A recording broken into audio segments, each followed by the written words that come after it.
Alright everybody, got a short little video for you here. Just digging through my pile of old engines. So as you can see, this one seen better days. It's got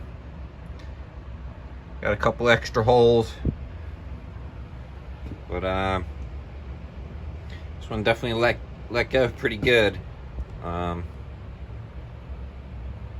you know, connecting rod decided to let go, wiped out the cam, blew a hole in that side of the block, and blew out the bottom.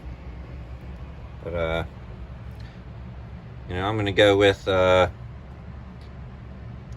type of governor issue, or the throttle was stuck, because I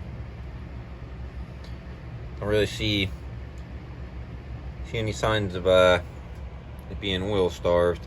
But obviously it's been sitting out in the weather for a little bit. But